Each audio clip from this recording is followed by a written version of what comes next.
때로는 목사가 목회 외에 다른 일을 하기도 합니다. 많은 목사님들이 이야기합니다. 이렇게 해서는 목회가 성공할 수가 없다. 개척교회가 성장할 수가 없다 이야기를 합니다. 이것은 교회의 존폐 문제와 직결되는 것이었습니다. 목회자 가정이 사역에 올인하지 못한다면 교회를 세워가는 것은 더욱 어려워질 것은 자명한 사실이 될 것입니다. 오늘날의 젊은 성도들은 시간과 물질의 헌신에 대한 개념도 거의 없습니다. 11조를 강조하는 것도 어려운 시대입니다. 저는 지금부터 겨울까지 진행하는 양육을 통해 지금 있는 성도들을 바른 신앙관으로 세워나가려 합니다. 그래서 저희 예드림 교회와 주위의 작은 교회들을 위해서 우리 목사님들 기도해 주시고 정말 하나님의 은혜 가운데서 많은 관심과 지원을 부탁드립니다. 그 외에도 어려움들이 있습니다. 이 외에도 예배 장소의 문제도 있습니다. 제가 개척 장소를 작년 말부터 올해 초까지 찾으면서 계속해서 한 20여 교회를 들러보았습니다. 어느 장소가 개척할 장소로 적합한지 또 재정적인 문제와 장소적인 문제, 위치적인 문제를 감안하면서 찾아보았습니다. 제한된 재정 속에서도 장소를 찾다 보니 지하나 너무 작은 공간에 교회를 시작하고 그렇게 사역하고 있는 목사님들과 교회를 많이 볼 수 있었습니다. 그런데 그런 교회를 들어가 보면 누가 보아도 들어가고 싶지 않을 만한 곳도 많았습니다. 주위에 큰 교회들이 조금 여유가 있는 교회가 있다면 한 번쯤 관심을 가져주면 좋겠다라는 생각을 제가 교회를 장소를 구하면서 정말 어렵게 사역하고 있는 많은 목사님들을 보면서 드는 마음이 바로 그것이었습니다. 저와 저 아내도 새벽마다 엎드립니다. 목회자의 영성관리도 중요하지만 어렵습니다. 저는 개척을 시작하고 난 뒤에 기독교 TV가 이렇게 좋은지 개척하고 나서야 알게 되었습니다. 큰 교회에서 사역을 할 때는 저 말고도 여러 목사님들이 설교를 하고 또 담임 목사님의 새벽 기도의 설교도 일주일에 2번은 듣고 그렇게 하기 때문에 다른 목사님들을 통해서도 공급을 받고 같이 뜨겁게 기도할 사람이 저 말고도 다른 분들도 있기 때문에 그런 분들의 기도를 함께하면 힘이 많이 났었습니다. 그런데 저만 말씀을 준비하고 새벽부터 수요일, 금요일, 주일까지 말씀을 전하니 다른 말씀을 들을 기회가 없었습니다. 기독교 채널을 통해 좋은 목사님들 말씀과 찬양을 듣고 부르며 은혜를 받을 때가 많습니다. 아내와 은혜 받는 수련회 등에 가끔 참석도 합니다. 지원교회 담임 목사님께 말씀드려서 내년부터 1년에 한 번 정도는 그 교회 담임 출신 담임 목사들이 2-3일 정도의 모임을 갖는 것도 제가 갖자고 제안을 했습니다. 목사님 그런 시간이 꼭 필요하다고 제가 말씀을 드렸습니다. 하나님과 사람과의 관계 속에 위축되지 않도록 늘 새롭게 하려 노력하고 있습니다. 이상 짧은 시간 동안 더 많은 것을 저 상세히 목사님들께 말씀을 드리고 싶지만 정해진 시간에 짧게 더 많은 것을 나누는 것은 무리라고 생각이 됩니다. 목사님들께 오늘날의 개척교회의 어려움을 잠시 말씀드렸습니다. 아마도 옛날 선배 목사님들의 더 혹독하고 어려웠던 개척 현실이 떠오르셨을지도 모르겠습니다. 그때에 비하면 아무것도 아니라 생각하실지도 모르겠습니다. 저를 지원했던 교회의 원로 목사님도 지느길 위에 천막으로 교회를 세우고 45년 전에 교회를 시작한 이야기도 들어서 제가 잘 알고 있습니다. 후배 목사들도 더 헌신하고 더 깨어있고 더 일어나야 하리라 생각이 됩니다. 오늘날의 작은 교회 목사들에게 선배 목사님들의 따끔한 충고와 지도의 말씀을 많이 해주시길 바랍니다. 아울러서 작은 교회 목사님들에게 따뜻한 밥 한 끼와 격려의 말씀 그리고 영적 실질적 지원도 아낌없이 함께 보내주시길 부탁드립니다. 하나님 나라의 확장을 위해 어떤 어려움 속에서도 열심히 달려가겠습니다. 이상입니다. 안녕하십니까. 저는 인천 예드림 교회 작은 교회지만 우리 담임을 맡고 있는 이정기 목사라고 합니다. 11페이지에 보면 제 글이 실려 있지만 아마도 이 글을 보시면 제가 굳이 말씀을 드리지 않아도 다 아실 테고 그 다음에 또 제 이후에 발제하는 목사님의 글을 보니까 제 이야기와 많이 중복이 되는 것을 보게 됩니다. 그러나 저는 개척을 지난 3월 시작을 했는데 전국 개척교회연합회 대표 목사님으로부터 이 시간에 발제를 부탁받고 나서 솔직히 잠시 고민을 했습니다. 지난 3월에 시작을 했는데 개척교회의 어려움에 대해서 무엇을 이야기할 수 있을까 그렇게 고민을 하다가 제가 목사님의 말씀에 순종을 한 이유는 시작한 지 얼마 안 됐기 때문에 오히려 목사님들께 말씀을 드리는 것이 더 뜨끈뜨끈한 이야기가 되지 않겠나 그렇게 생각이 되었습니다. 아울러서 오늘 발제를 하기 전에 잠시 말씀을 드리는 것은 우리 먼저 개척을 또 오래전에 시작하시고 이미 교회를 세우신 우리 선배 목사님들께서 이렇게 의미 있는 자리를 마련해 주시고 또 소형교회와 우리 개척교회를 위해서 이렇게 관심을 가지고 또 어떤 어려움이 있는지 이렇게 한번 듣고자 하는 자리를 마련해 주신 것 너무 감사드립니다. 오늘 아무쪼록 이 시간이 짧은 시간이지만 정말 하나님의 은혜 속에서 개척교회의 어려움을 이해하고 또 관심을 갖는 귀한 도움의 시간이 되었으면 좋겠다. 저는 그렇게 생각을 합니다. 저는 인천 부평의 작은 교회 예드림교회를 담임으로 섬기고 있는 고신교단 인천교회 인천노회에 소속되어 있는 이정기 목사입니다.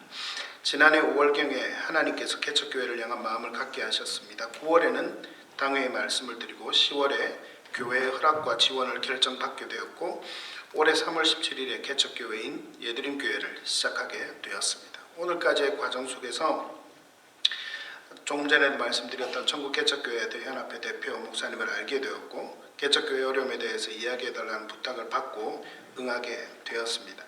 제가 말씀드린 이 짧은 이야기를 통해서 오늘날 개척교회들의 어려움이 잘 이해되는 그런 시간이 되었으면 좋겠습니다. 여러 어려움 중에 첫 번째 어려움을 먼저 말씀드리면 개척교회에 대한 부정적인 생각이었습니다. 아마 많은 목사님들 동의하실 것입니다. 개척을 준비하면서 가장 먼저 부딪힌 것이 있습니다. 그것은 주변 사람들의 그리고 개척교회에 대한 부정적인 생각이었습니다. 이것은 성도들뿐만 아니라 목회자들도 마찬가지였습니다. 심지어는 제 아내도 마찬가지였습니다. 편한 길을 두고 왜 굳이 어려운 길을 가느냐는 것입니다. 성도들도 불신자들도 작은 교회에는 잘 안 간다는 것입니다. 이런 생각이 팽배해져 있는 것을 볼 수 있습니다. 이전교회 담임 목사님의 허락하에 몇몇 사람을 개척 멤버로 사역할 것은 이야기해 보았습니다. 제가 찬양팀을 담당하고 있었기에 찬양팀원들 중 청년 2명만 동의하고 따라왔습니다. 결혼하여 자녀를 둔 아주 믿음 좋은 두 가정은 함께 기도해 보았으나 어려움을 극복할 용기가 나지 않는다면서 거절하였습니다. 이유는 여러 가지인 듯 했지만 종합해 보면 한 가지로 모아졌습니다. 관계 헌신, 적당한 거리감 등 큰 교회 규모 시스템 속에서 주어지는 다양한 혜택들을 놓을 수가 없기 때문이었습니다. 이러한 부정적인 시각과 반응들은 개척교회의 인적 물적 지원을 연약하게 하는 원인을 제공하고 있습니다. 제가 속한 우리 고신교단 국내전도위원회에서는 3일간의 개척훈련을 1년에 4회 정도 실시를 하고 있습니다. 저도 작년에 이 훈련에 2번 참석해서 훈련을 받으면서 많은 도전을 받았더랬습니다. 전도 동력 세미나와 개척 사역자들의 워크샵 모임도 연 1회씩 실시하고 있습니다. 많은 개척교회들이 어려움과 싸우고 있지만 또 많은 개척교회들이 잘 세워져 가고 있음을 볼 수 있었습니다. 저희 교회도 너무 미약하지만 점점 세워져 가고 있음을 느끼며 사역하고 있습니다. 오늘날에도 개척교회는 안 되는 것이 아닙니다. 개척교회는 됩니다. 하나님은 오늘도 개척교회를 통해 하나님의 나라를 확정해 가고 있음을 믿습니다. 두 번째로 개척교회에 대한 어려움을 나눈다면 섬길 사람의 부족함으로부터 오는 어려움입니다. 너무나도 당연히 따라오는 섬길 사람이 부족하다는 것입니다. 이전교회 담임 목사님, 이전교회를 말씀드려도 될 것 같습니다. 좋은 선례이기 때문에요. 제가 섬기던 이전교회는 8년 동안 부목사로 있었던 인천의 선두교회였습니다. 근데 이 선두교회 담임 목사님과 당회는 저희 교회를 위해서 너무나도 좋은 결정을 하고 지원을 하였습니다. 성도들이 저를 따라가도 된다고 많이 광고를 해주었고 선교위원회에서는 저를 도와서 개척 준비를 하도록 그렇게 준비를 도와주었습니다. 그러나 8년 만에 개척 지원은 쉽지 않았습니다. 자발적으로 먼저 저를 따라오겠다는 성도들이 한 사람도 없었습니다. 다른 목사님이었으면 지원자가 좀 있지 않았을까 그런 생각도 들 정도였습니다. 냉혹했습니다. 주일 청장년 출석 성도 1,400명 안팎의 교회였습니다. 저는 개척 멤버 10명을 위해서 기도했습니다. 그것도 되지 않는 듯 했습니다. 3월 17일 개척할 때까지 무진장 기도하고 그렇게 애를 쓰면서 첫 주일 예배를 드렸습니다. 뚜껑을 열어봐야 알 수가 있었던 상황이었습니다. 놀랍게도 6명의 성도가 첫 예배에 함께 했습니다.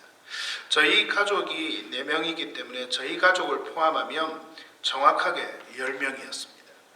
다시 한번 실수 없으신 하나님을 경험했습니다. 저는 이것을 보면서 저희 가족 빼고 성도 10명이라고 정확하게 기도하지 않았던 것이 후회가 될 정도였습니다. 개척 멤버 6명은 모두 젊은 부부 한상과 청년들이나 주중에 전도하는 시간에 동참이 안 되었습니다. 또 이들은 사역자들이 아니라 신앙의 세움이 필요한 이들이었습니다. 저는 하나님께 또 기도하면서 말씀을 드렸습니다. 하나님 열심히 있는 성도들을 주시지요. 그렇게 제가 기도했더랬습니다. 그런데 언젠가 어떤 목사님의 이 말씀을 들은 적이 있습니다. 제가 이런 이야기를 하니까 그 선배 목사님은 이런 이야기를 하더라고요. 만약에 열심히 있는 성도들이 따라왔으면 많이 힘들었을 거다. 그렇게 이야기를 합니다. 아마도 이 말의 의미는 우리 선배 목사님들이 잘 이해를 하시리라 생각이 됩니다. 전도와 주일 예배 준비와 안내 그리고 예배 반주와 점심 식사 준비는 온전히 저와 아내의 담당이었습니다. 1, 3주마다 교회를 방문하는 새신자가 있어도 예배를 준비하며 또 섬기기 바쁜 저와 아내를 대신해 그들을 반겨줄 사람이 없었으니 정착까지는 너무나도 어려운 일이었습니다. 사람이 적으니 예배의 분위기는 냉랭한 듯 했습니다. 교회를 섬기는 성도들이 모두 앞에서 지금은 한 14명 정도, 15명 정도가 됩니다. 그런데 그런 인원 속에서 예배를 섬기는 사람이 5명 정도가 되면 회중석에 앉아있는 사람들은 시작할 당시에 6, 7명, 나중에 예배가 마칠 때 정도가 되면 한 10명 정도가 되곤 합니다. 그런데 그런 분위기 속에서 아주 역동성 있고 아주 뜨거운 예배의 분위기를 느끼게 하는 것은 힘이 든 일이었습니다. 한 번은 이전 교회 전도 특공대원 6명이 와서 함께 주중 전도를 했었습니다. 저희 부부만 할 때보다 훨씬 힘이 나고 열매가 있었습니다. 이전 교회 담임 목사님과 개척 전에 논의를 했으나 진행되지 않았던 일이 있었는데 그것은 10여 명 정도의 전도와 예배사역팀 파송을 1년에서 2년 정도 하는 것이었습니다. 만약에 그러한 지원의 필요성을 지금도 절감하고 있는데 그 지원이 되었다면 아마도 전도된 성도들이 정착을 하고 주중에 함께 제가 전도하는데도 많은 힘을 받지 않았겠나 그런 생각을 하고 있습니다. 그러나 그런 생각에만 안주하고 있을 수 없기에 주중에 전도가 안 되는 문제를 주말로 전환해서 청년들을 모아서 주말에도 전도하고 지난주에 저희들 처음 초청 잔치를 가졌는데 초청 잔치를 앞두고 한 2-3주 정도는 주일 오후 예배를 마치고 우리 성도들과 함께 전도를 하는 시간도 가졌었습니다. 부족함 속에서도 조금 늘어난 성도들과 함께 이번 겨울 기간을 통해 섬기는 사역자로 세우고자 양육과 훈련에 힘을 쏟고 있는 상황입니다. 세 번째로 부족한 재정의 어려움입니다. 저희 예드림 교회는 이전 교회의 큰 결단과 지원 속에 1억 5천만 원을 지원받았습니다. 이 금액을 목사님들 앞에서 구체적으로 공개를 해드립니다. 목사의 생활비로 월 200만 원을 2년 동안 지원을 받고 그리고 100만 원을 마지막 1년, 3년 차에 지원을 하기로 결정을 해 주었습니다. 너무나도 감사한 일이었습니다. 그 재정으로 교회 장소 선정과 리모델링 공사를 하고 사택을 월세로 마련했습니다. 이 모든 일은 지원교회 담임 목사님과 선교위원회가 함께 했습니다. 신도시는 교회와 사택을 하면 보증금을 4-5천만 원이 들고 월세가 200만 원이 넘어가기에 엄두가 나지 않았습니다. 그런데 인천 부평은 중심지역이지만 오래된 건물들이 있었기에 교회와 사택을 합쳐 월 140에서 150만 원에 가능해졌습니다. 모든 준비를 마치고 1년에서 2년 정도의 월세 들어갈 재정을 남겨두기로 했습니다. 그러나 공사를 다 하고 모든 준비를 마치고 나니 1년 정도의 필요 재정만을 남겨둔 상황이었습니다. 1년의 시간은 짧았습니다. 교회를 따라 나온 성도들도 젊기 때문에 젊은 성도들의 헌금이 그렇게 많지 않았습니다. 다음 주일이면 벌써 8개월이 됩니다. 개척교회의 재정적인 어려움은 성도의 수가 적기 때문에 당연히 따라오게 되는 것입니다. 재정적 어려움이 큰 문제인 이유는 단순히 돈이 없는 데 있는 것이 아니었습니다. 돈이 필요한 사역을 신중하게 계획하고 실행해야 합니다. 하지만 신중함을 넘어서서 교회와 성도들과 목회자를 위축되게 만드는 악영향을 초래하게 됩니다. 사모가 일을 하는 경우도 있습니다.